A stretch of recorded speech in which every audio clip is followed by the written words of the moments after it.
A questão aborda o tema das navegações europeias do início da Idade Moderna. Enquanto as caravelas cruzavam mares obedecendo a cálculos precisos, lembrando de uma frase muito difundida na época, navegar é preciso, viver não é preciso.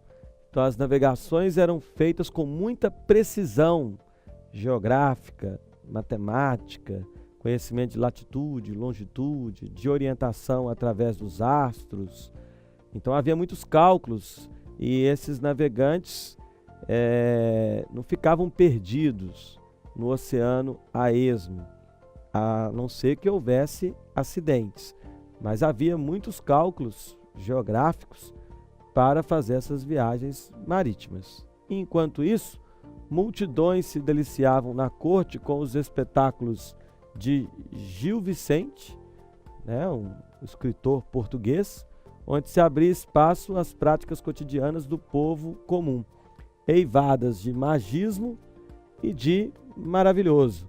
Os processos quientistas, ou seja, do século XVI da Inquisição, atestam como era corriqueiro o recurso a filtros e poções mágicas e difundida a crença nos poderes extraordinários do demônio. Então a questão mostra que, apesar de ser uma sociedade, a portuguesa e a europeia do século XVI, que era capaz de realizar viagens marítimas com tanta precisão, que exigiam tantos cálculos racionais, não era uma sociedade que estava afastada do fantástico, do mítico, e a crença em soluções mágicas, a crença no demônio, ela ainda era muito forte, a crença no extraordinário e no sobrenatural.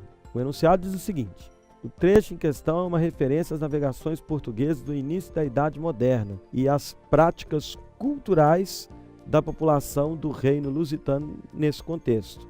Então, uma relação entre as navegações e as práticas culturais da época. Então, portanto, o trecho demonstra que, letra A, dissociação clara entre fé e razão foi a principal característica da transição para a Idade Moderna. Dissociação, separação. Um equívoco. Fé e razão não estavam separados. Uma sociedade que desenvolveu muito pensamento racional, que conseguiu realizar viagens transoceânicas com uma extraordinária precisão, mas que não estava dissociada da crença no paraíso, no demônio. Por isso essa dissociação não havia. Falsa alternativa A. Letra B.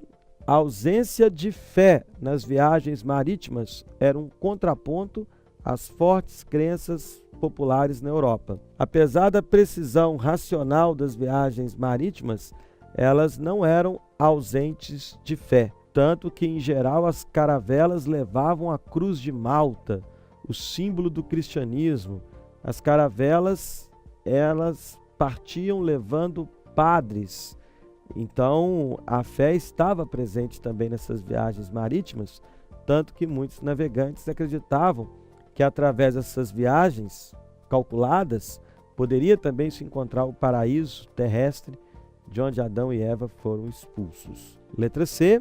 Afirma que o cientificismo popular contribuiu para a expansão marítima europeia. Não, as camadas populares, como diz o texto que se refere a elas como o povo comum, elas tinham uma mentalidade muito voltada para questões sobrenaturais, para questões do paraíso, do inferno.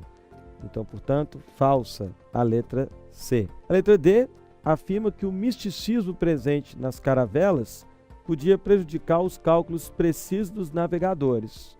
Não, porque os cálculos dos navegadores eram precisos e os navegantes tinham também muito misticismo e mesmo assim as navegações aconteceram. Então essa mistura entre misticismo e cálculo preciso, ela não prejudicou as navegações, tanto que elas aconteceram e os portugueses conquistaram, por exemplo, um novo caminho para as Índias, misturando fé e razão.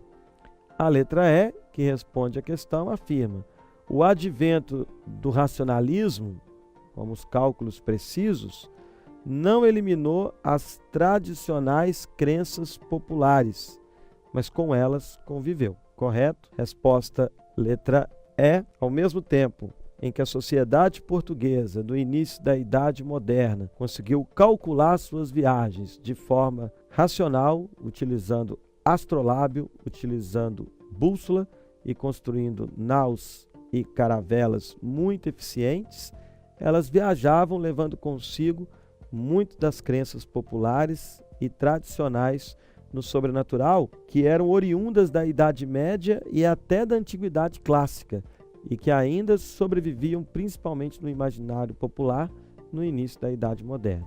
Resposta, portanto, letra E.